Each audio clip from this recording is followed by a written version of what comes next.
과정은 인문이라고 표시가 되어 있지만 실제 어원 34회 때 중요한 것들 위주로 배우니까 이걸 시험 때까지 계속 반복해서 배우는데 시험에 나왔어. 그럼 틀리면 사람이 아니문이다. 1년간 똑같은 거 했는데. 그렇죠? 자, 그 다음에 이제 공식 중에서 과세 표준을 배웠으면 이제 세율을 배우는데 세법은 세율, 비율이 많죠. 세금에 대한 비율, 이걸 세율이라 하는데 나올 때도 됐지만 숫자는 외울 필요가 없어요. 남들이 안 해본 사람이 세율은 숫자니까 외워야 된다. 전혀 아니에요. 취득세 세율이라는 건 이렇게 이해하면 돼요. 뭐냐 하면은 짠하냐 안 짠하냐 이것만 알면 돼. 내가 남의 걸 가져왔는데 샀는데 짠하다 그러면은 1000분의 23 1년간 배워요. 근데 안 짠해 그러면 조금 비싸 1000분의 28 요것만 여러분이 잘하면 50% 먹고 들어가죠. 그래서 취득을 했을 때 짠하냐 안 짠하냐. 짠하면 얼마가 되죠? 1000분의 23 안 짠하면 조금 비싸 1000분의 28 요것만 알면 되죠. 나는 이렇게도 어렵다. 그럼 짠하면 23 안 짠하면 28 이렇게도 답 찾는 건 지장이 없죠. 자, 그러면 우리가 요건 좀 이따 하도록 하고 보세요. 자, 취득세 세율은 첫째 하셔야 될 게 표준세율인데 표준세율은 의미가 없어요. 그냥 이름이야 이름. 지방세에서 사용하는 세율의 이름을 뭐라고 그런다? 표준세율이라 한다. 그러니까 1%도 표준세율, 2%도 표준세율. 그러니까 의미가 없어. 다만 뭘 알아둬야 되느냐? 표준세율이 있으면 항상 탄력세율이라는 게 따라다닌다. 우리가 지방세에서 쓰는 세율의 명칭이 표준세율이다. 그리고 탄력세율이 따라다닌다. 요거는 모든 지방세에 해당이 돼. 따라서 오늘 취득세, 다음에 등록면허세, 다음에 재산세 똑같습니다. 똑같은 걸 3번 배우는 거야. 그럼 탄력세율은 뭐냐? 탄력이야 탄력. 표준세율이 정해져 있어 숫자가. 근데 표준세율을 갖다가 그대로 적용하지 않고 탄력적으로 플러스 마이너스 할 수 있다. 이게 탄력세율이죠. 그럼 시험엔 탄력세율 이렇게 안 나오고 뭐로 나오느냐? 요 이론으로 나옵니다. 요게 탄력세율이죠. 뭐냐면 지방자치단체장은 조례로 정하는 바에 따라 취득세 세율을 표준세율의 100분의 50 범위 내에서 플러스 마이너스 가감할 수 있다. 그러니까 표준세율이 정해져 있지만 지방자치단체장한테 권한을 준 거야. 야 장아, 네 지방자치단체 상황에 따라서 더 받든가 덜 받든가 권한 줄게. 이게 탄력세율이 되죠. 그럼 시험에 나오는 건 뭐가 나오냐? 숫자. 100분의 50 범위 내에서 가감 조정할 수 있다. 이 숫자가 시험에 나오는데 틀리게 나온 적이 한 번도 없어요. 100분의 50 옳은 지문으로만 이 얘기를 했더니 최근에 몇 년 전에 그 얘기를 1년 동안 했어. 틀리게 나온 적이 한 번도 없습니다. 100분의 50 그의 시험에 틀리게 처음으로 나왔어. 100분의 60으로 배꼽 잡고 웃었어요. 내 말이 들렸나 보다고. 한 번도 출제된 경우가 없습니다. 틀리게 나온 적이 없습니다. 그의 시험에 틀리게 한 번 나왔다는. 해서 100분의 50만 알면 돼요. 이게 뭐냐 하면 요거예요. 예를 들어서 표준세율이라는 게 세율이 3%, 4% 하자. 표준세율이 예를 들어 4%라고 가정을 한 거예요. 가정을 했는데 지방자치단체장 권한에 의해서 물론 조례로 정해야 되지만은 4% 표준세율의 50%, 4%의 50% 몇 프로죠? 2%. 2%를 더해서 최대 6%까지 할 수 있고 그 다음 2%를 빼서 최소 2% 범위 내에서 플러스 마이너스 할 수 있다. 권한을 준 거란 얘기죠. 그러니까 표준 세율 정해져 있는데 이것대로 안 하고 늘릴 수도 있고 줄일 수도 있다. 그런데 이거는 예전에 세법에 나와서 그렇지 얘도 개정이 돼야 돼. 왜 그러냐면 예전에는 뭐 임명직이었어요. 지방자치단체장들이. 지금은 선출직이잖아. 그 전에 생긴 거예요. 예를 들어서 뭐가 있어요? 한 지방자치단체가 있는데 여기가 서울이야. 서울에서 예를 들어서 뭐 4%야. 근데 우리가 경기도인데 우리는 야 세금을 좀 더 걷자. 6%. 더 걷었어.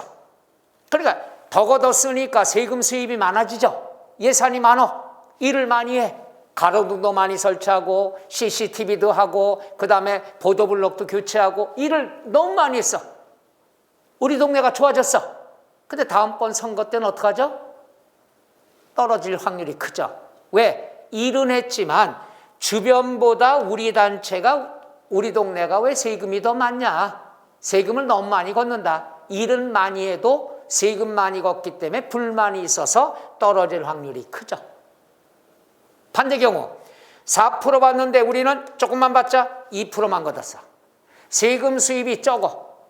그럼 예산이 딸리니까 일을 하고 싶어도 못해. 돈이 없으니까. 그럼 다음번 선거 때 어떻게 하죠? 떨어질 확률이 크죠. 왜 일하냐 이거야. 일 안 하냐. 하나는 일 많이 해도 떨어지고 하나는 일을 안 해서 떨어지고 세금 적게 걷어도 떨어지고 이게 선출직 개념 때문에 그렇죠. 그래서 눈치 보느라고 눈치 본다면 좀 그렇지만 표를 의식 안 할 수가 없어서 이게 권한이 주어져도 시행하는 단체가 많지 않아요. 극히 조그마한 것들은 지금 하고 있습니다만은. 그러나 우리는 꽁시렁 될 게 아니야. 이 권한이 있다는 것. 그래서 지방세에서 나오는 세율의 이름을 뭐라고? 표준세율. 표준세율이 있으면 탄력세율이 같이 다닌다는 것. 그럼 시험에 난이도 높게 이게 나오겠죠. 나온 적이 있죠. 뭐냐? 그러면 표준세율이 정해져 있는데 지금 우리가 배우는 게 표준세율인데 표준세율은 숫자가 정해져 있는데 표준세율이라는 것은 항상 그대로 적용해야 되느냐 적용하지 않아도 되느냐 지켜야 되느냐 표준세율을 지키지 않아도 되는 세율이냐 이게 나온 적이 있죠. 표준세율은 꼭 지켜야 돼요? 지키지 않아도 돼요? 그렇죠. 얘 때문에 지키지 않아도 되는 거야. 이게 시험 문제. 오, 여러분 대단한데? 내가 설명 안 했는데도 이런 문제 나오면 맞출 수 있다는 얘기네. 오, 글쎄요시다. 문제를 풀어봐야죠. 이런 게 시험 문제예요. 탄력세율이 있다 하는 것은 뭐냐? 표준세율대로 지키지 않아도 된다는 얘기야. 가감 조절한다는 거. 요거는 끝. 언제 또 나오냐? 등록면허세 때 또 배우고 재산세 때 또 배워요. 그 다음에 여기 나왔죠. 금방 설명했죠. 같은 물건에 대하여 둘 이상의 세율이 있대요. 그럼 자 날짜가 여러 개 있으면 어떤 날? 이제 잘하시네. 대답이 자신감 있어. 언제까지 갈까 몰라. 그 다음에 금액이 여러 개 있으면 어떤 금액? 높은 금액 하지 말고는 장롱 위에 있는 게 높은 금액이고 큰 금액. 세율이 여러 개 있으면 어떤 세율? 높은 세율이 된다. 얘는 시험에 낮은 세율 이렇게도 한번 나왔습니다. 우리를 바보로 알아. 그러니까 우리 머릿속에 세금은 항상 보다 빠르게 보다 많이 걷겠다는 개념만 알면 돼요. 이게 세금의 성격. 다 시험에 자주 나오는 지문들이에요. 똑같이 나와요. 자, 그럼 이제부터는 표준세율에 대해서 배워야 되는데 표준세율은 아까 얘기했죠. 짠하냐 안 짠하냐. 근데 여러분이 지문에 나올 때는 맨날 똑같이 나오거든. 우리 배운 대로 나와. 근데 여러분이 판단해야 돼. 이게 짠한 거야 안 짠한 거야. 이거 모르면 끝나는 거예요. 그럼 따져볼게요. 첫째, 상속. 상속을 받았을 때 세금 2번 낸다고 그랬죠. 상속세 1번, 그렇죠. 취득세 1번. 이건 취득세입니다. 상속세 세율은 세법에서 안 나와요. 취득세 세율이죠. 그럼 이건 2가지가 있어. 물건에 따라 달라. 농지냐 아니냐. 농지냐 아니냐로 달라. 그럼 농지를 상속받았다 하는 것은 농지는 아무나 자격이 있어야 받는 거죠. 농지는 자격이 있어야 삽니다. 그 동네 내려가 살아야 돼요. 농사 지어야 되고. 그러면 농지를 상속받는다 하면은 내가 내려가서 농사 지어야 돼. 애들 데리고 가서. 절대 농사에 대한 직업을 폄하하는 거 아니에요. 세법상. 그럼 농지를 상속받으면 내려가서 농사를 지어야 되니까 애들 교육 문제도 있어. 그래서 세법상 내려가 농사를 짓게 되면 짠하다고 보는 거예요. 애들 데리고 내려가야 돼. 친구들 다 버리고. 그래서 짠할 땐 얼마가 된다? 1000분의 23. 절대로 농사 직업에 대한 걸 폄하하는 게 아니에요. 세법상 답 찾을 때 농지를 받으면 좋지만 내려가 농사 지어야 되니까 짠하구나. 짠하면 23 이럽니다. 농촌 폄하가 아니에요. 오해하지 말아요. 그런데 농지가 아닌 걸 상속받았어. 여기는 상가 건물이나 땅이나 임야나 받았어. 집이나 받으면 어때? 짜네 안 짜네? 표정이 짜네? 상가 건물 받았는데 짜네? 그렇다고 겉으로 웃을 순 없잖아. 사랑하는 사람을 잃고 대가로 받는 거니까. 이렇게 세법은 이렇게 정서적인 것까지 얘기해. 웃진 않더라도 짜네 안 짜네? 안 짜네. 안 짠하면 28. 끝. 이러면 되는 거예요. 짠하냐 안 짠하냐 요게 나와요 지문이. 그러면 여러분이 판단하는 거야. 정리할게요. 농지를 상속받으면 짜네 안 짜네? 짠하니까 23. 나머지 상속받으면 없던 게 생겨. 기분 좋아. 기분 좋다는 표현은 빼겠습니다. 짠하지 않아. 그럼 28. 끝. 이러면 되죠. 그럼 답 찾을 때는 어떻게 하느냐? 순서가 있는데 숫자가 나오면 우리 지난 시간도 배웠어요. 숫자가 나오면 수험생들은 숫자부터 눈이 먼저 가. 절대 그럼 실수해. 숫자가 나오면 항상 두 번째 이후에 봐요.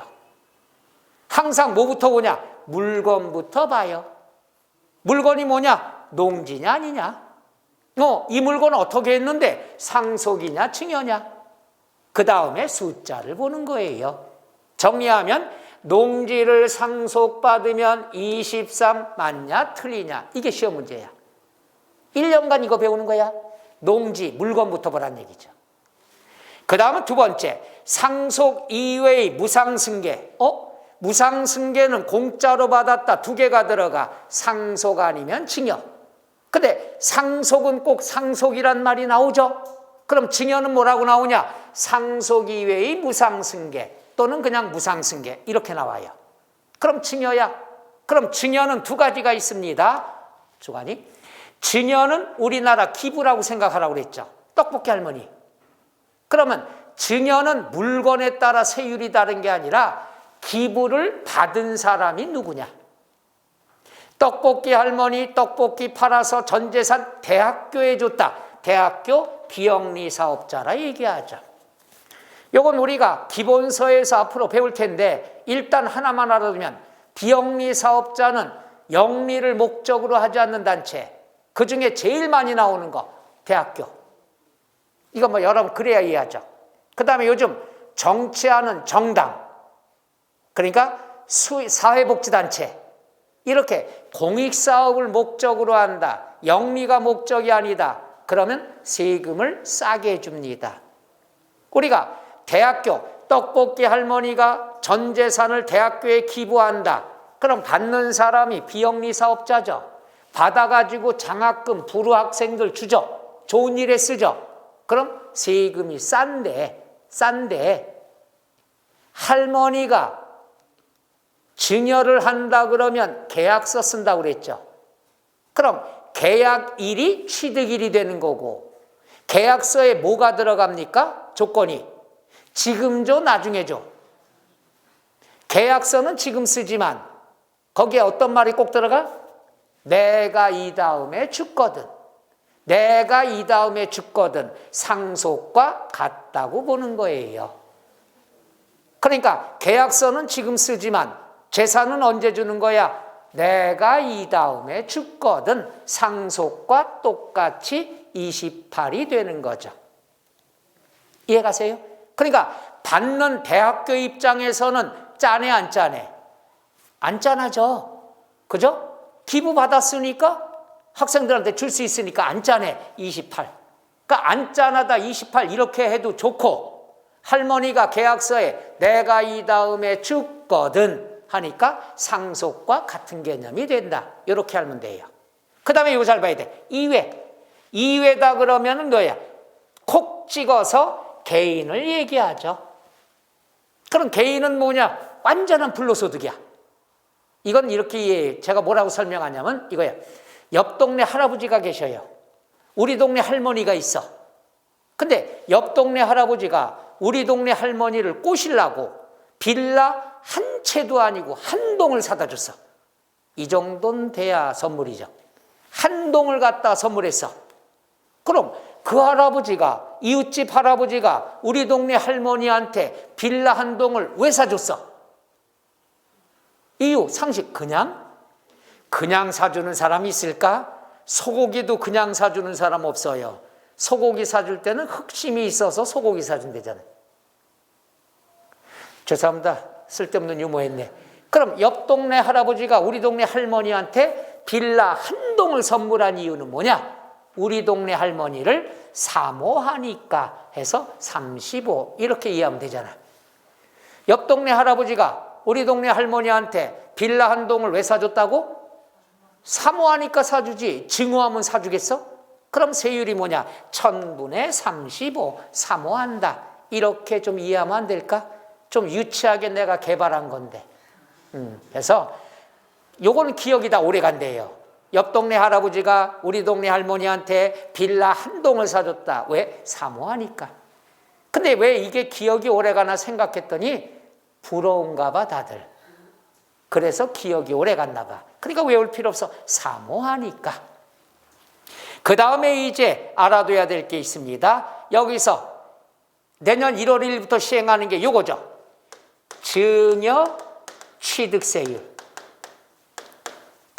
증여 취득세율. 우리가 증여 취득세율은 비영리 사업자다 28이야? 아니면 35야?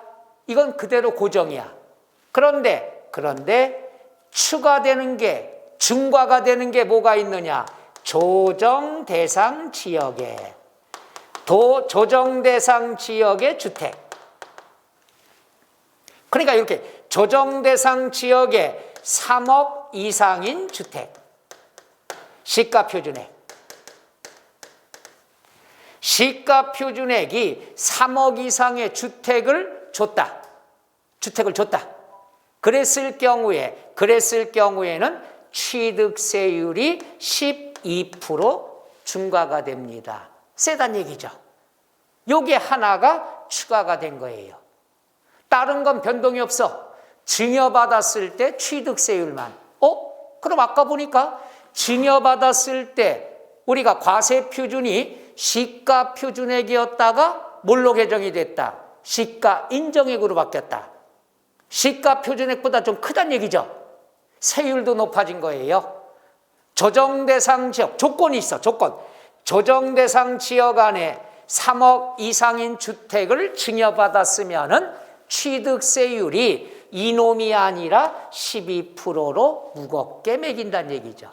그러니까 과세 표준도 시가 표준액이 시가 인정액으로 올라갔고, 세율도 1000분의 35, 1000분의 28이었다가 얼마가 돼? 12%로 올라갔다는 얘기죠. 1000분의 120으로 뛴 거야. 그러니까 강화가 됐다는 얘기죠.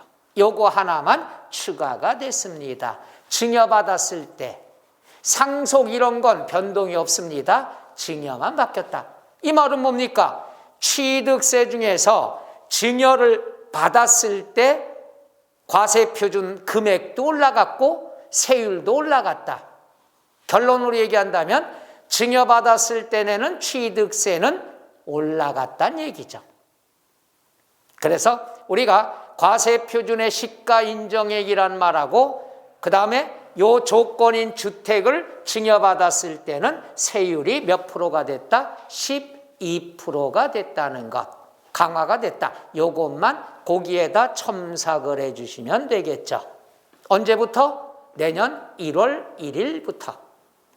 그러니까 이걸 총체적으로 간단히 정리해드리면 주택을 증여하지 말아라. 대물림하지 말아라.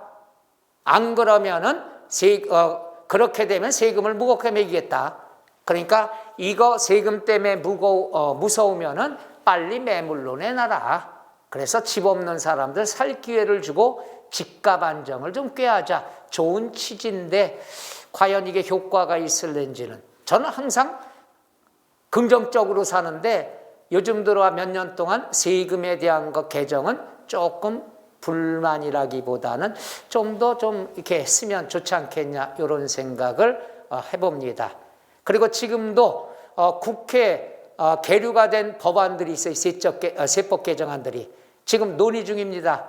다퉈서 지금 통과를 못하고 있는 거예요. 그 중에 하나가 여러분 관심사 종합부동산세. 종합부동산세가 지금 싸우고 있습니다. 요거는 앞으로 개정되면 그때 말씀드리겠지만 어차피 여러분들 금방 잊어먹을 거니까 지금 싸우고 있는 게 뭐냐? 종부세. 1주택과 다주택의 차이가 많이 나온 게 종부세입니다. 근데 이런 게 있죠? 자, 강남의 아파트가 20억짜리가 있어. 하나에. 근데 시골에 집이 상속받은 것도 있고 집이 내가 5개가 있는데 다 1억짜리 주택이야. 5개라도 5억이야. 강남에 하나인데 20억이야. 이걸 똑같이 주택수로 인해서 세금이 부과되면 억울하잖아. 앞뒤가 안 맞잖아. 그래서 종부세는 여태까지 주택수를 적용했는데 이제 2주택까지는 또는 그 가격으로 하지 주택수는 적용하지 말자. 그럼 1억짜리 5개 가진 사람은 세금의 피해가 없다는 얘기죠. 그래야 형평성이 되지 않냐. 지금 이렇게 절충이 나가고 있어요. 그랬더니 어떤 분들은 또 이렇게 반대하죠. 그걸 인정해 주면은 한 사람이 여러 개 주택을 막 살 거 아니냐. 이건 또 앞뒤가 안 맞다 이거죠. 그래서 지금 그거 다투고 있고 기준금액을 여태까지 우리가 배울 거예요. 종부세는 11억까지는 종부세 안 내. 11억 초과돼야 종부세 내. 근데 집이 여러 개면은 6억까지만 안 내는 거야. 그럼 집이 하나 있는데 11억이다. 세금 안 내. 근데 집이 시골집이랑 5개 있는데 7억이다. 얘는 종부세 내야 돼. 6억 초과됐으니까. 이건 앞으로 배울 거니까 여태까지는 집이 하나면 11억까지는 종부세 안 내. 근데 집이 여러 개면은 6억까지만 안 내. 그럼 똑같은 11억인데 집 하나 있는 사람은 종부세 안 내. 근데 여러 개 있는 사람은 11억이 되면 종부세 많이 내야 돼. 좀 형평성이 어긋나죠. 그래서 주택수 관계없이 11억으로 통일을 하자. 이게 논의 중입니다. 그래서 올해 늦어도 이제 정기국회 끝나고 임시국회에서 매년 그래요. 12월 말 심야에 남들 다 즐길 때 새벽에 통과되고 퇴근하는 거. 그때 무더기로 통과가 많이 됩니다. 그중에 제일 많이 바뀔 게 이 종부세죠. 종부세가 2005년도에 신설되면서부터 욕을 뒤지게 먹었어요. 매년 뜯어 고쳤어. 욕 뒤지게 먹었어. 누더기야. 그래서 태어날 때부터 욕 먹은 게 종부세죠. 이건 상위 1% 부자들만 부과하겠다. 취지가 부자세야. 근데 올해 종부세 대상자가 고지서 받은 사람이 122만 명이에요. 그러니까 1%보다 더 범위가 넓어졌다는 얘기죠. 이건 부자 세금이 아니다. 잘못됐다 이거죠. 그럼 지금까지 개정이 됐으면은 요번에 세금을 적게 냈어. 고지서가. 근데 개정이 뒤늦게 아직 확정은 안 됐지만 진행 중이기 때문에 이게 개정이 되면 어떻게 하느냐. 구제 방법은 있어요. 만약에 올해 안으로 개정됐다. 그럼 소급 적용돼. 올해 고지서 나온 데는 다 내. 세금 많은 대로 내. 그런 다음에 개정이 됐어. 그럼 올해로 소급 적용 들어가. 그럼 어떡하냐. 내년도에 환급 신청을 하는 거예요. 그걸 누가 해야 돼? 여러분이 해야 돼. 알아 몰라? 몰라. 그러니까 머리 아프다는 얘기죠. 좀 일찍 개정이 됐다. 개정안이 서로 간에 통과가 됐다 그러면은 고지서가 낮은 금액으로 나올 텐데 개정이 안 되다 보니까 높은 금액으로 나왔어. 근데 통과가 되면은 소급 적용한다고 했으니까 올해 건 내고 더 낸 것은 세법 개정이 되면 환급 신청을 해서 돌려받을 수 있다. 아직까지 희망은, 일말의 희망은 있다는 얘기죠. 그래서 참 불쌍해. 종합부동산세 2005년도에 생겼으니까 뭐래요? 몇 년이 된 거죠? 17년. 매년 욕먹고 매년 뜯어고치는 게 종부세예요. 아주 처절해. 1년에도 매년 1년에 몇 번씩 개정되고 하는 거. 조금씩 누더기가 됐죠. 그래서 오늘 얘기하는 건 앞으로 배울 거지만 이렇게 알아두세요. 지금까지는 주택수에 따라서 종부세 부담을 무겁게 해줬다. 다주택자는. 근데 앞으로 개정될 내용은 주택수와 관계없이 총 가액으로 과세되지 않을까. 이렇게 변형될 가능성이 지금도 논의 중에 있으니까 가능성이 있다는 얘기죠. 그게 떠오른 얘기고 아마 종부세가 완화가 될 거예요. 그럼 이것도 잘못됐죠. 나 또 꿍시렁대도 돼요? 왜냐하면 사고 파는 거래세를 낮춰야 돼. 근데 취득세가 무겁게 매기잖아. 증여에 관한 거. 빨리 팔라 이거지. 근데 거래세를 갖다 완화해줘야 매매가 일어나죠. 보유세를 강화해야 갖고 있질 못하죠. 근데 지금 뭐야? 보유세를 내리겠다 이게. 그럼 보유세를 내리면 매물이 잘 안 나와. 에이? 버티자 세금 물면 안 되니까. 그럼 또 여기에 대한 문제도 생기게 되겠죠. 그래서 앞으로 제일 좋은 정책은 이렇게 바뀌어집니다. 취득, 양도소득세는 내려가야 되고 재산세, 종부세는 올라가야 되고 그러면 정상적인 부동산 거래가 이루어지는 거죠. 그래서 좀 1, 2년 지나면은 그때까지는 좀 되지 않겠느냐. 대선 전에는 이렇게 희망을 좀 가져봅니다. 그것이 바로 뭐냐? 여러분이 내년에 따야 될, 합격해야 될 수만 가지 이유 중에 하나가 되는 거예요. 꼭 합격하면 돈이 벌립니다. 요즘 제가 이제 합격자 모임들에 가서 토요일도, 엊그저께 화요일도 갔다 왔습니다만은 평상시의 수강생들이 아니에요. 못 알아보겠어. 얼마나 꾸미고 나왔는지. 그렇다고 나보고 못 알아본다고 섭섭하대. 아니 못 알아보게끔 마스크하고 평상시랑 다르니까 옷도 그렇고. 자 그래서 내가 한마디 했어요. 평상시 하던 대로 오지. 그랬더니 그날따라 그렇게 꾸미고 온 거예요. 그리고 평상시에 아무 말도 못했던 분이 이제 세졌어. 밖에 나가서 장기자랑에 춤추고 노래도 하고 평상시 그런 이미지가 아니었었는데. 그리고 밝어. 1년간의 큰 고생 끝에 또 다음 주 토요일 날 또 있습니다만은 징그럽게 가면 또 어떤 사건이 터질지 겁이 나. 그 1년간의 그 쌓아뒀던 거 한 방에 털려니까 얼마나 무섭겠어. 조용히 있다가 왔죠. 자, 어떻게 얘기가 좀 길어지는 바람에 또 다 잊어먹었을 거예요. 그죠? 괜찮아. 어차피 잊어먹을 거니까. 다시 한번 정리할게요. 우리가 증여를 받았을 때는 일단 기본적으로 알아둘 것. 누가 받았냐? 비영리 사업자다. 그럼 28. 그 다음에 사모한다. 35. 이거 위주로 알고 추가되는 건 자, 조정대상 지역에 3억 이상인 주택을 증여받았을 때 취득세율은 28, 35가 아니라 12%, 1000분의 120이 1000분의 120이 나온다는 거. 1000분의 120. 세졌다는 거. 요거 하나만 아시면 되겠습니다. 별거 아니죠? 증여받았을 때 취득세만 개정이 된 거니까. 그 다음에 이제 뭐가 있냐? 요거죠, 요거. 어디 갔어? 원시취득. 원시취득이다 그러면 아까 배웠습니다. 토지를 매립한다든가 없던 걸 내가 만들었죠. 없던 걸 내가 만들었어. 자, 땅만 있었어. 나대지. 여기다 건물을 지었어. 없던 게 생겼죠. 없던 게 생겼어. 짠해 안 짠해? 없던 게 새로 생기면 눈물이 흘려? 짠하지 않죠? 짠하지 않으니까 얼마야? 28. 이렇게 생각하면 되잖아. 짠하다 안 하다 하는 걸 여러분이 판단해야 되니까. 원시 취득은 없던 게 생겼어. 안 짠해. 28.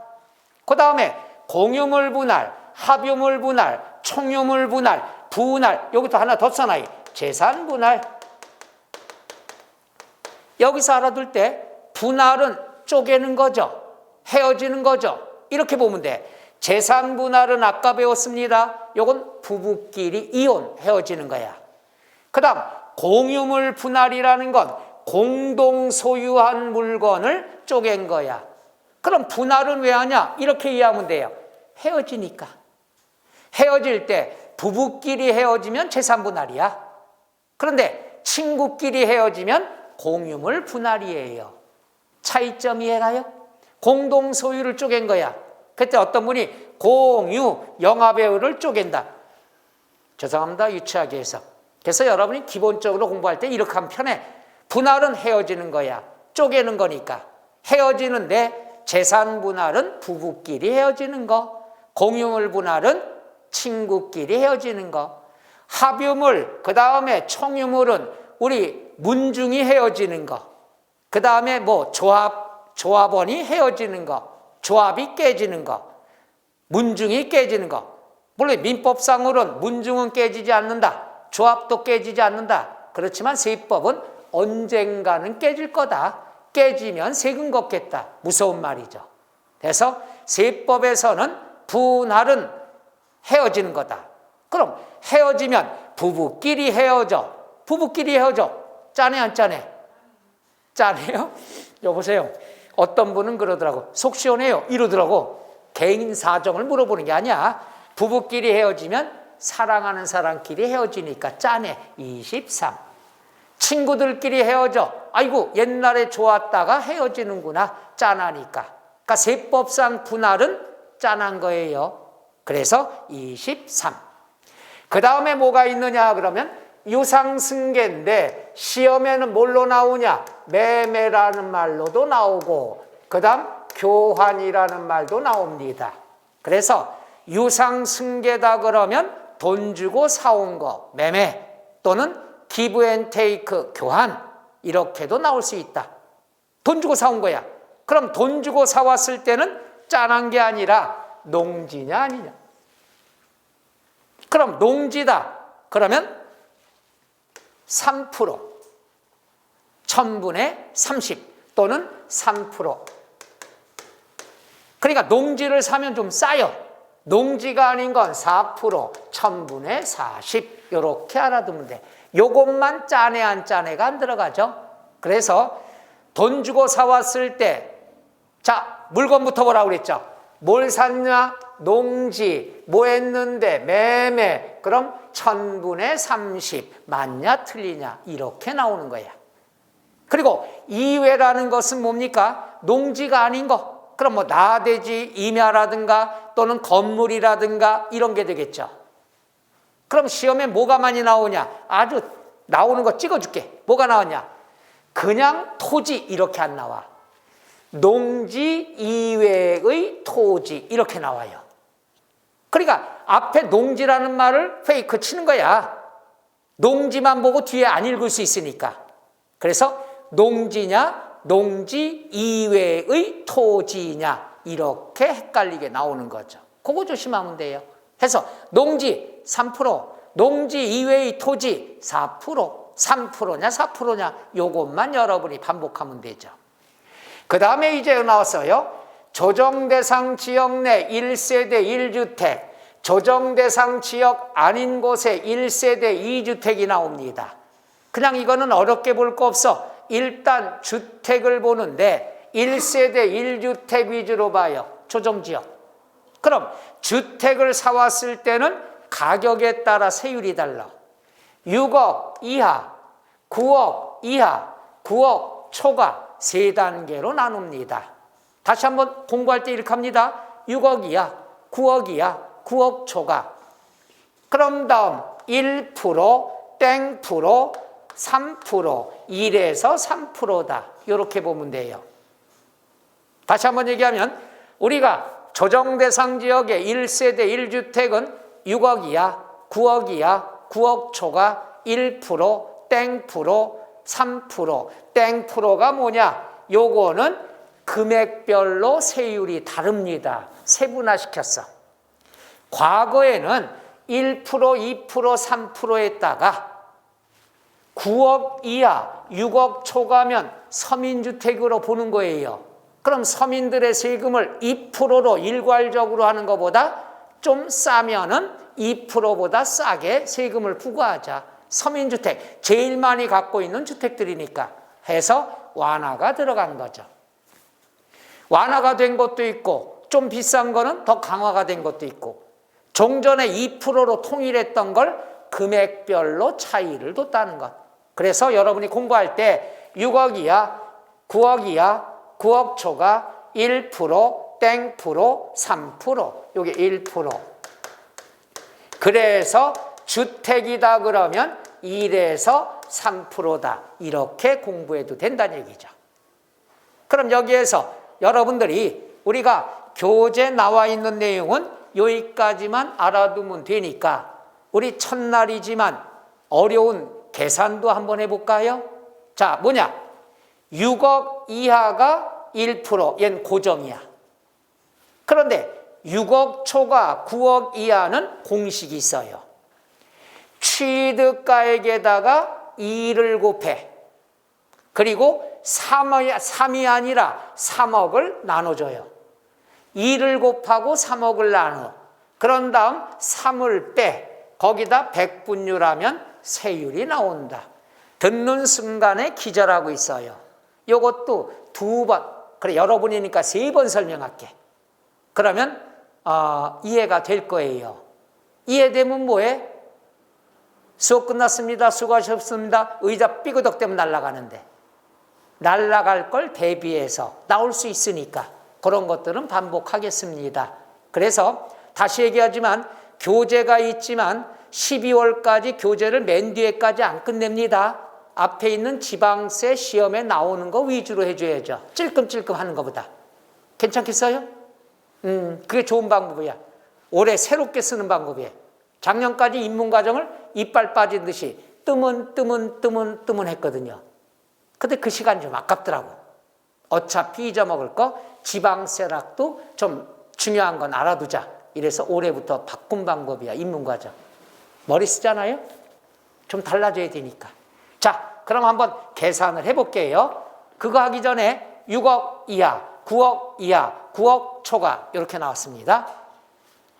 자, 그러면 한번 해볼게요. 요게 여기만 있는 거래요. 너 처음 알았어요? 많이 썼는데도. 자, 여기다 한번 해볼게요. 요겁니다. 자,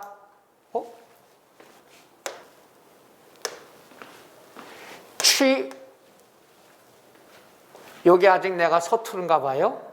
그죠? 그래도 고집이 있지. 자, 없던 걸로 하겠습니다. 자, 그럼 여기다가 계산을 해주는데 어떡하나? 해보죠. 뭐 중간중간 틈틈이 해볼게요.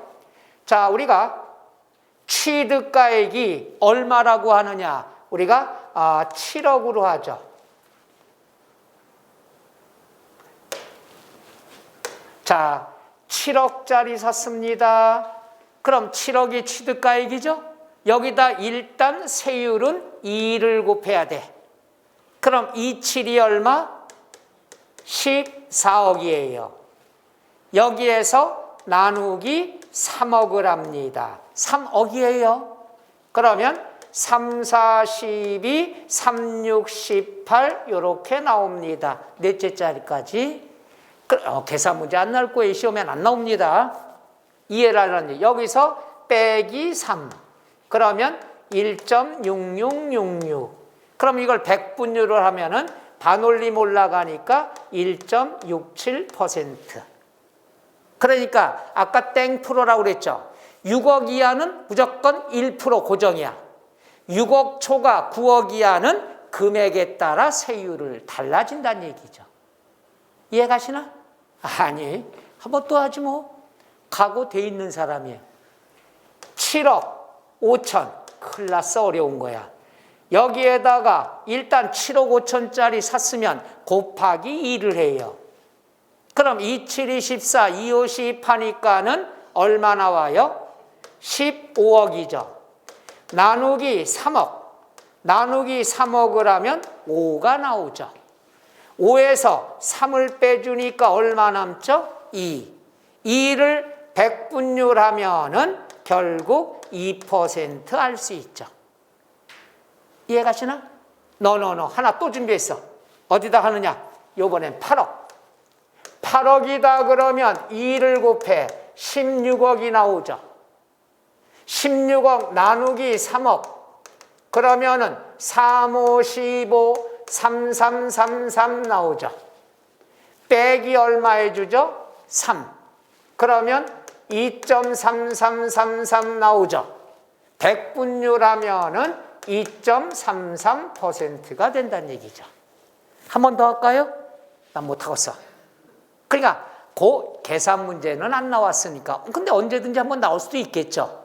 곱하기 2 나누기 3억 빼기 3 이러면 나오는 거죠. 그럼 여기서 뭘 할 수가 있느냐? 우리가 6억 초과 6억 초과다. 6억 초과 9억 이하는 기준이 뭐냐 하여 6억 초과 9억이면은 7, 8, 9, 3억이 텀이 있죠. 3억의 반이면 얼마야? 1억 5천이죠. 그럼 6억, 9억, 1억 5천이면은 7억 5천 중간이죠. 그래서 7억 5천까지는 2%란 얘기예요. 중간이니까. 그럼 7억 5천보다 취득가액이 싸다. 그러면 2%보다 싸게 되는 거고 세율이. 그 다음 8억이다 그러면 7억 5천보다 높잖아. 그러니까 세율도 2%보다 높다는 얘기죠. 그러니까 7억 5천을 기준으로 2% 정해놓고 얘보다 싸면 2%가 안 돼. 얘보다 비싸면 2%가 넘어. 요 말뜻 이해 가나요? 그래서 이렇게 정리를 해드린 거야. 해서 우리가 6억 이하, 9억 이하, 9억 초과 1%, 땡프로, 3%. 그러면 6억 초과 9억 이하는 중간이 얼마란 얘기죠? 7억 5천. 7억 5천은 2%. 얘보다 싸면은 2%보다 싸고 초과되면 크고. 이해가시나? 노노노. 말 나온 김에 끝장을 내야죠. 한 번 더 해볼게. 요번에는 얼마라고 되느냐? 9억. 해볼게요. 자, 9억짜리를 취득을 했어요. 곱하기 2. 그러면 18억이 일단 나오죠? 곱하기 2부터 하면 되니까. 여기도 나누기 얼마? 3억. 그럼 6이에요. 6억이 아니야. 6에서 얼마 빼줘? 3. 그러면 3이 남죠? 그럼 3% 백분율 나오겠죠. 이해가요? 그래서 아까 배웠잖아. 6억 이하 1%, 9억 이하 땡%. 9억부터는 3%가 결국 된다는 얘기죠. 9억 초과돼도 3% 초과가 되는 거죠. 그러니까 9억 초과, 9억부터는 다 3%란 얘기예요, 결국은. 그래서 공부하실 때 어떻게 공부한다고 그랬습니까? 그죠? 6억 이하, 9억 이하, 9억 초과, 1%, 땡%, 3% 이렇게 알아두시면 표준세율은 끝. 더 이상 필요가 없는 거예요. 해볼 만하죠? 정리합니다. 취득세는 표준세율, 탄력세율. 둘 이상의 세율이 있으면 어떤 세율? 높은 세율. 표준세율은 짠하면 1000분의 얼마? 23. 안 짠하면 1000분의 얼마? 28. 그 다음 증여를 받았을 때 비영리 사업자는 안 짠하니까 28. 그 다음에 우리 동네 할머니가 빌라 받으면은 사모하니까 1000분의 35. 그 다음 매매, 돈 주고 사왔을 때는 농지냐 아니냐? 농지는 3%, 농지가 아니면 4%. 원시 취득, 새거 생겼으니까 안 짜네, 28. 분할, 헤어지면 짠하니까 23. 주택에 대해서는 6억 이하, 9억 이하, 9억 초과 1%, 땡%, 3%가 된다는 것. 이렇게 숫자가 나오면 숫자는 몇 번째 보라고 그랬죠? 두 번째 이후에 보는 거야. 두 번째 보던 세 번째 보던. 뭐부터 봐? 물건. 농지, 매매, 맞냐 틀리냐 이렇게 나옵니다. 그 다음에 두 번째, 얘가 시험에 나올 때는 자료를 주어줘요. 자료를 주어지고서 가장 높은 세율은, 가장 낮은 세율은 이렇게도 출제가 됩니다. 그럼 가장 높은 세율이다 그러면 얘가 제일 높아요. 4%. 가장 낮은 건 짠한 거야. 1000분의 23. 아주 답을 가르쳐 드릴게. 근데 가장 높은 세율하면 얘가 가장 높은 세율이니까 얘가 나오냐? 아니야. 다들 눈치채니까 그 다음에 높은 거가 기출문제 나왔어요. 그러니까 시험에 뭐냐? 1000분의 23, 1000분의 28을 4개 줘. 그 다음에 농지, 매매, 요게 1000분의 30. 제일 높다는 얘기죠. 그러니까 가장 낮은 걸 물어볼 땐 1000분의 23. 정답. 기출문제. 가장 높은 거는 3%냐 4%냐 얘가 출제가 된다는 거. 기출문제예요. 내가 미쳤죠? 아직 세율의 숫자도 서툰데 시험에 나오는 것까지 설명하니까. 그럼 오늘은 그것만 알면 되죠. 가장 낮은 건 뭐냐? 1000분의 23. 가장 높은 건 뭐냐? 3%, 4%. 이래도 기출문제 풀 수 있어요. 앞으로 나오는 것도 할 수 있고. 나오는 것 딱 두 가지 형태예요.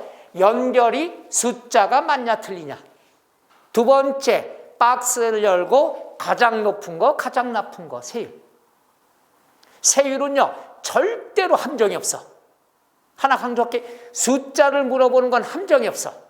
숫자를 알고 있다. 그냥 답이 쉽게 나와. 숫자 모른다. 제일 어려워. 숫자가 나오는 건 절대로 함정이 없습니다. 그 숫자가 답이니까. 그래서 앞으로 세법 배울 때 숫자를 물어보는 게 나오는 건 답 맞추기가 더 쉬울 수 있다는 거. 함정이 없으니까. 말 문제가 나왔을 때나 여러분을 갖다가 헷갈리게 하려고 이거는 뭐에 해당하지 아니한 경우다. 옳지 않은 것은 이렇게 나오는 거지. 읽다가 어떤 분은 문제가 뭘 물어본지 몰라서 멘붕 와요. 그렇잖아. 갑은 갑과 을에 대한 설명들이다. 이 설명이 옳지 않은 것으로 해당되지 않는 것은 이런 거예요. 이런 말장난이 더 헷갈리는 거지. 숫자 물어보는 건 함정이 없어. 딱이야. 아냐 모르냐. 알면 무지 쉬워. 왼손으로 마킹해도 돼. 모르면 그때부터 멘붕이 오죠. 다 숫자가 낯익어. 그럴 때 여러분한테 힌트 팁을 줄게. 오지선다가 나왔을 때는 정답률이 몇 프로죠? 오지선다. 자신이 없어? 자신감 키워야 돼. 틀리면 어때? 한두 번 틀리나? 괜찮아. 자, 5개 나왔어. 정답률 몇 프로? 20%. 그래. 뻥이야. 50%야, 50%. 만약에 사지선다가 나왔어. 그럼 정답률이 몇 프로? 25%. 뻥이야. 50%. 항상 객관식은 50%예요. 왜 그러냐? 5개가 나왔다 그러면 그중에 3개는 다 넉나간 답이 나와. 여러분이 봐도 얘는 답이 아니야. 근데 꼭 어디서 헷갈려? 2개가 헷갈려. 이건 여러분 학교 다닐 때부터 많이 경험이 많을 거야. 꼭 2개가 헷갈려. 그래서 할 수 없이 어느 것이 좋을까요? 연필도 굴리기도 하고 찍어. 그럼 틀려. 이런 경험 다 있죠? 깨트릴 방법, 비법을 가르쳐 줄게. 앞으로 계속 쓰면 돼요. 기출문제도 확률이 큽니다. 5개가 나왔다. 3개가 넉나간 답이다. 2개가 헷갈린다. 그럼 둘 중에 뒤에 거가 정답일 확률이 커요. 왜? 앞에는 함정을 두니까. 표정이 웃자라고 이런 표정이요? 이거 대단한 거예요. 제가 분석을 한 거예요. 제가 생긴 것보다는 조금 샤프합니다. 분석 이런 걸 좋아해요. 많은 문제를 하다 보니까. 다시 한번 5개 중에 3개가 넉나가서 2개가 헷갈려. 찍을 때는 뒤에 거 확률이 큽니다. 얘가 정답일 확률이 90%예요. 90%. 나중에 우리가 문제 풀 때 되면 희한하게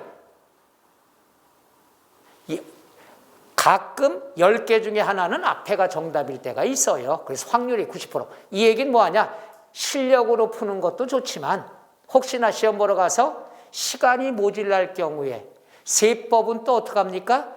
마지막 2교시에 들어가, 2차 2교시. 그러니까 앞에서 시간을 다 뺏기면 나중에 찍어야 되는 경우가 생길 수도 있어요. 나중에 순서도 가르쳐 드리겠지만. 그럴 때는 무대뽀로 한 번호 찍는 것보다 요거 판단하는 게 좀 쉽지 않겠냐 해서 하나라도 더 마주칠 기회를 주는 거야. 항상 그거 명심하세요. 확률이 대단합니다. 근데 우리가 모의고사 때 이걸 연습해보라고 그러던, 모의고사는 자격증이 아니니까. 그런데 그 방법을 가르쳐도 말 안 들어. 내가 풀 거야. 풀면 틀려. 내가 하는 방법 가르쳐주면 맞고. 풀면 스트레스 받고 이게 뭐지 하고 시간 많이 걸려. 내가 가르쳐준 방법이면 스트레스 없이 그냥 답이 나와. 이게 나중에 하면 되는데 여러분들이 꼭 시험 볼 때는 그 자신감이 없어요. 자신감이 있으면 저처럼 하면 돼. 자신감이 없으니까 내가 다 풀고 싶어서 풀다 보니까 시간이 모자라는 거죠. 그리고 점수 안 나오고. 그건 나중에 우리가 문제풀이 하면서 기회가 많이 있을 겁니다. 541쪽에 양괄호 2번 중과세율은 체크 1월 달에 합니다. 그 다음 542쪽에 양괄호 3번 체크, 양괄호 4번 체크. 요 세율에 관한 건 오늘 공부할 게 아니라 1월 달에 설명이 들어갑니다. 오늘은 요 세율에 대해서 보고요. 그 다음에 8번 비과세, 요거에 관한 것은 나올 때가 됐으니까 다음 주에 강의를 여기서부터 시작할까 합니다. 그래서 똑같은 취득세지만 내년에 나올 가능성이 있는 단원들만 집중적으로 하겠습니다. 자, 오늘 우리가 취득세 일부를 배웠는데 급하게 안 나갑니다. 대신 배운 건 다 내년에 나올 확률이 크기 때문에 꼭 복습을 하세요? No, 복습하지 마라. 다른 공부 1차 과목들 시간 나면 한번 해보시고 세법은 올해까지는 절대 복습하지 마라. 여기서만 한 걸로 충분합니다. 그리고 끝날 때 수고하셨습니다. 삐그덕 날라가 잊어먹어. 괜찮아. 다음 주에 또 불러올 거니까. 이렇게 강의를 해서 나올 놈은 반복적으로 하고 안 나올 놈은 간단하게 해서 조금 설명하고 넘어가고. 물론 강의는 다 해드립니다. 그러나 비중 있는 건 반복해서 해드릴게요. 자, 오늘 배운 거 이해 가십니까? 중요한 거 3가지 배웠습니다. 취득일이 언제냐? 취득 시기. 그 다음 취득가액이 얼마냐? 요거. 그 다음에 세율이 몇 프로냐? 내년에 나올 가능성이 높은 거 3가지를 해봤습니다. 이해는 가셔요? 됐어. 괜찮아. 고생하셨고요. 오늘 여기까지 할까 합니다. 괜찮겠어요? 자, 수고하셨습니다.